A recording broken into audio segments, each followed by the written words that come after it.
You'd never know my guest today is an Ohio farm boy, except by his work ethic and generosity and his fondness for sheep.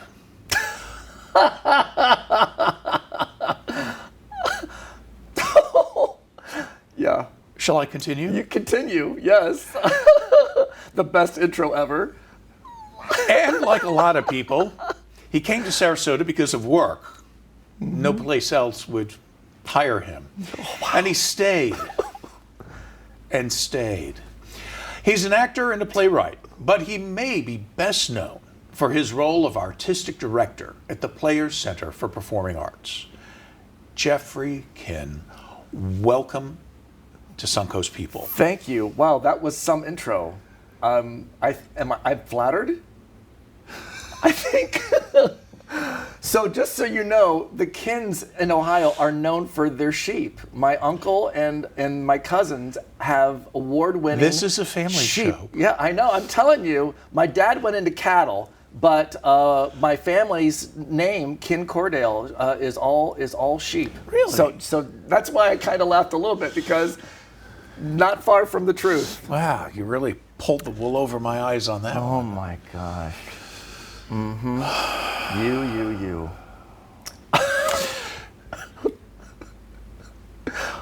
You started your acting career at a pretty young age. First grade? Yeah, man. Yeah. What did you do? First grade, I was Rumplestiltskin. I was the lead character in Rumplestiltskin. You are still the lead character. In my own mind. In your own life, I am. We are all. I was really fortunate. I grew up in a very modest Catholic farm family in Central Ohio, and first grade, Rumplestiltskin. And I can remember at one point I forgot my lines and I improvised. In the first You were grade. ad-libbing in the first grade. How does a first grader ad-lib? All I knew was I had something to say. I didn't know quite what, and I just went with it. I was fearless as a kid. Are you still fearless? I don't think so. I think I got the fearlessness beat out of me over the years. By the Catholic nun? No, well, I had a teacher. My third grade teacher, Mrs. Gagnon, taped my mouth shut. Literally. Yeah, I know. Can you imagine in this day and age? But I loved her so much. She was amazing. But somebody had an issue with talking a lot. So she taped my mouth closed one day. And you talked a lot as a kid. Yeah. I was the youngest of 6 kids. Well, you had to. I had to. I had to be loud and funny and quick and... Were you like the smallest one? Well, of course, being the youngest, you'd be the smallest, but like when your mom put the bowl of food out on the table, did your siblings leave you any? Of course they did. Okay, good. Yes. Good. And actually something that most people don't know is my nickname when I was a kid was Pee-wee. I was Pee-wee. And actually, we still call each other by our nicknames. Even I was just home for my mom's 91st birthday celebration, and we still call each other by our nicknames. So I still get Pee-wee, even though I'm not a Pee-wee anymore. That's sweet. My family had nicknames too. Yeah? Yeah. But you can't repeat them? My father called my mother Shit Jane. Really? Yeah, my father was Larry Stoppit. Okay. Yeah. Okay. Wow. Ours are kind of lame, like Dobby and Ugly and Piglet. And... I was Jesus Christ Robert. Well, sometimes it was So Help Me God Robert. Yeah. So my mom was always, though, because my brother Mike and Steve, she would go through the entire list as she yelled at me. Mike, John, Steve, Jeffrey. Oh yeah. I would always and get all the dogs' names and the neighbor kids' names. Yeah. And then if she said my middle name, I knew I was in deep doo-doo. That was the big trouble. Jeffrey Jerome. Oh, yeah. So your middle name is Jerome. Yes. My mother wanted my name to flow. So my last name is Kin, 1 syllable, 2 syllable. She wanted 3, 2, 1. That's why I'm a Jeffery instead of a Jeffrey. She wanted my name 3, 2, 1. Jeffery Jerome Kin. She was medicated at the time. So, I can imagine. Yeah. And you would need to be after 5 kids and then me. And then you. Yeah. Now it's interesting that you define yourself and your family as my mother had 5 kids and then me. Like you were not one of the kids? No, I was definitely one of the kids. We were raised to be unique. We were allowed to be who we were. So my siblings were all very different. Our outlooks are different. Yeah. Our ideologies are different. Here's this kid that wants to do stage, who wants to be on stage, who sings when he's driving tractor. My parents tell this story that they could hear me singing on the tractor out in the fields. That my voice would carry.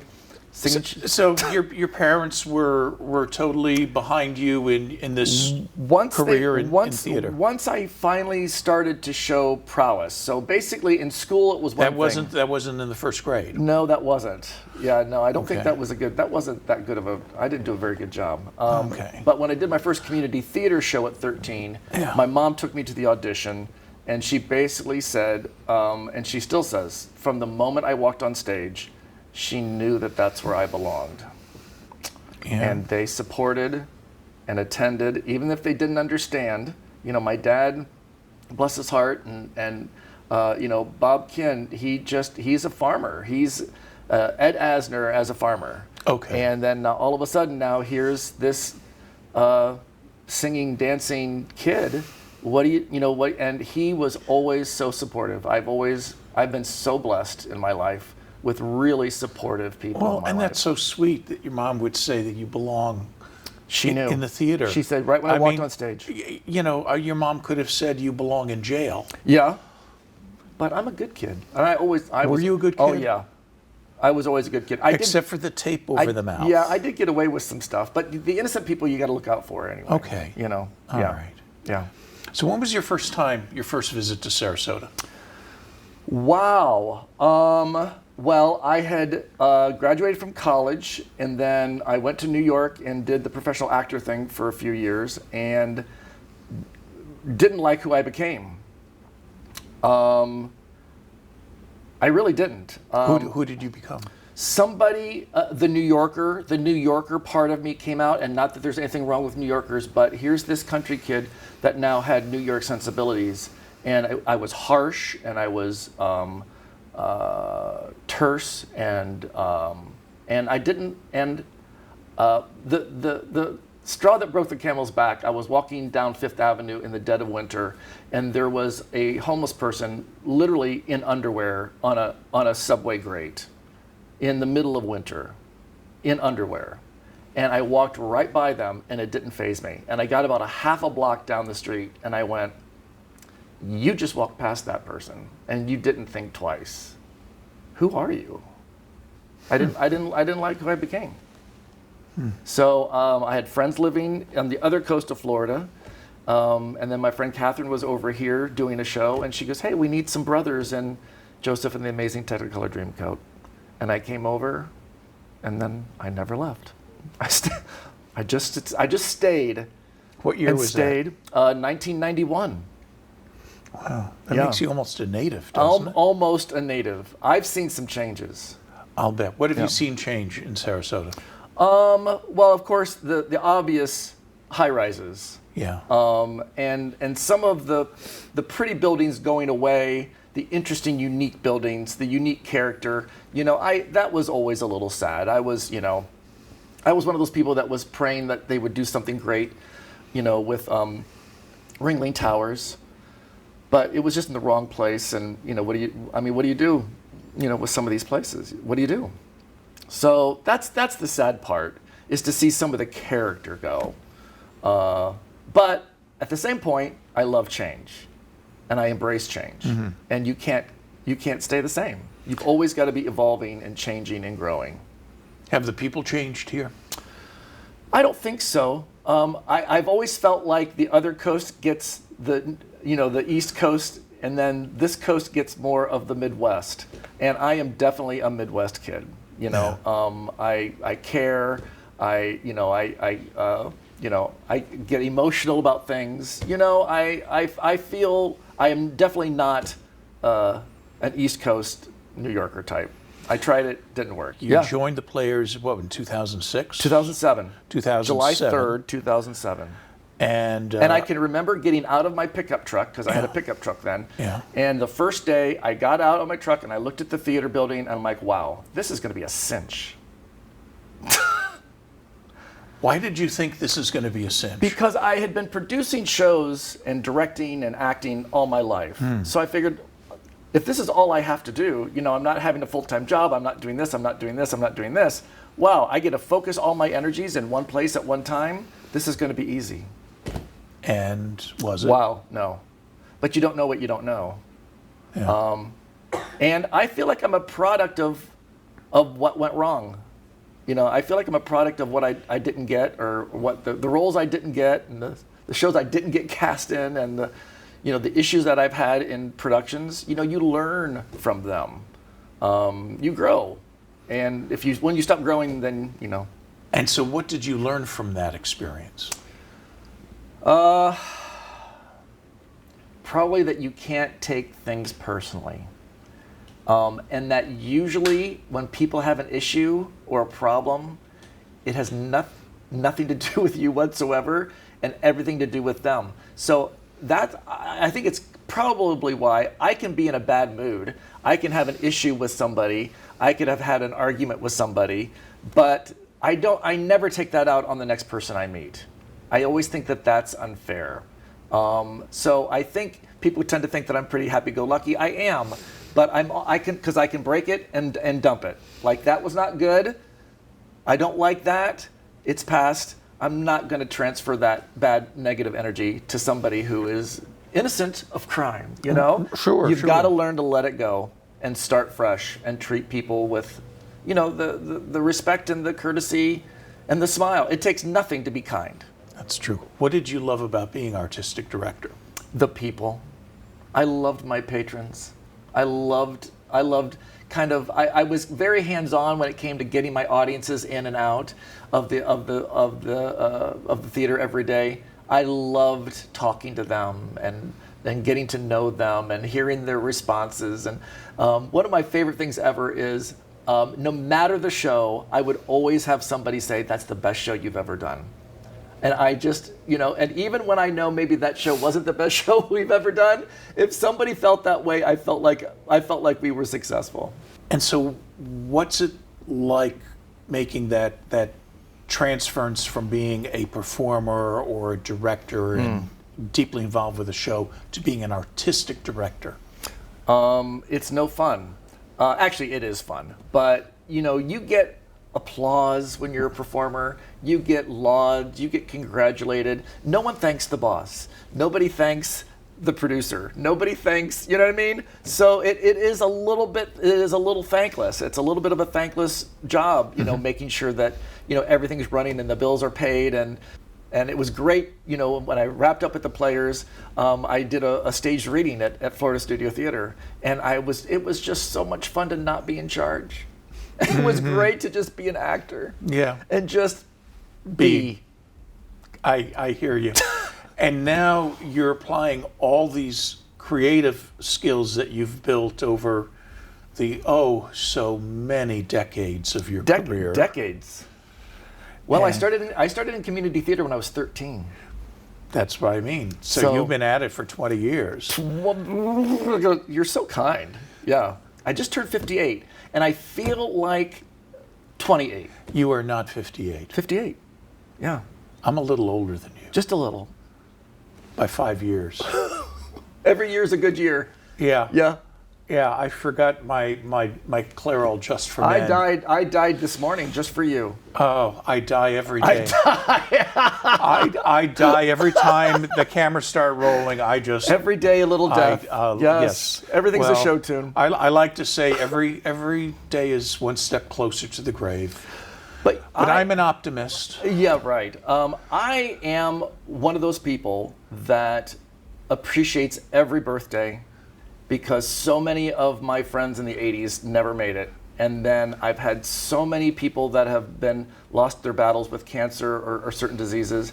And what a selfish thing is for someone to complain about getting a year older when people would give anything to be in your shoes. Exactly. Well, I lived in San Francisco in the 80s. Yep. Enough said about Yep. that. Yep. What's your guilty pleasure? I'm a bit of a pyromaniac. I love my fire pit. I love my fire pit. I had a fire last night. There's something about just not conflagration or anything, just a small fire. I love to just sit and the night and the moon was coming up. It was beautiful last night. I had a little fire and drinking a glass of wine and my mom calls me usually between 9:45 and 10:15. So just sitting there, FaceTiming with my mom, having a drink, watching the fire. That's your happy place? It really is my happy place. And when I go to the farm in Ohio, I have a little fire pit there that I always, start up. So yeah, I love the idea of ashes to ashes. I mean, there is something great about, you're creating something, that fire is happening there at that moment. And it's unique and different every time. Well, speaking of setting fires and putting out fires, you're in a new job now, a new role. Yes, and it is exciting and challenging, and I'm learning every day.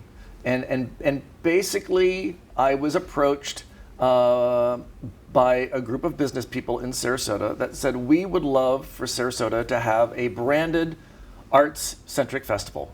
So I have been starting a great organization called Sarasota Rising. That is the production company that will produce a festival in November of 2024. Fantastic. And basically what it is Sarasota is amazing. And the arts that we have, from visual, performing, the fine arts, we have so much. I get to help create that. Yeah. How does that feel? Amazing. And is it as good as acting? Wow, that's a good question. It's not as good as I love being on stage. It's not as good as acting. If I could, but it's different. It's different. It's a different challenge, and you don't know what you don't know. So I'm kind of going back to school. I'm taking classes on festival and events management. I have books that I'm looking at. We have hired a consultant who has a doctorate in festival and events management. I didn't know there was such a thing. There is. It's a big thing. I was at the Orlando conference. I'm going to the international conference. There's a lot to know. It's different than producing a show. There's other aspects to what we're doing. It's challenging, and I love that. Do you ever feel overwhelmed? Yes. How do you handle that? Besides my fire pit, or setting other fires we shouldn't know about. When I feel overwhelmed, I think I count my blessings. I do. I realize that I have been put on this earth to do something great. And most people don't know what they're put on this earth to do. I always feel that I've always known that I'm in the entertainment industry. I'm here to help create experiences. So there's a part of me that just, I get a little overwhelmed. I get a little frustrated, just like everybody else. I get upset with people. I get upset with situations. But then you do. Number one, we're not curing cancer. We are creating something magical. And what a blessing it is to do what I do. Do you ever think you're going to retire? Theater people don't retire. I think that we always know that we're going to just keep doing what we can do as long as we can do it. There are some roles now that I'm just fitting into, like I did the old man in A Christmas Story. There's roles coming up that I'm excited and looking forward to doing. And then I love to direct. I love directing plays. I'm working with Theater Odyssey right now. I'm going to be working with Sarasota Jewish Theater in the spring. I love playwriting, and I love working with playwrights on new scripts and new plays. I have a lot of things that I love to do, and I have a lot of energy and passion, and I like to share that with others. And I think if you're not kind of doing something for other people, that you're kind of missing out on something. I really admire people who are actors who can do that. I mean, the only role I could ever see myself doing would be the dead guy in the window bench in Arsenic and Old Lage. Really? That's your. I love the Arsenic peak? and Old Lage. That's yeah. We produced it. It was it's. But the dead guy in the bench is about my speed. Yeah, that's okay. So if you're ever looking for the that, dead guy in the bench, you think know what? about me. I'm going to make a note of that. Please do. That's While you're making a note, I'm going to thank you, Jeffrey. It is such a delight to have you here. We've covered a lot of things. Yeah. We've laughed. We've cried. We'll never be the same. I think the intro was the best part of the whole interview. Well, thank you. So thank you for that. Thank you. I'm good at intros. Let's see how I do on the outro. Okay. Because I want to thank you for watching, and please keep the emails coming at info@suncoastpeople.com.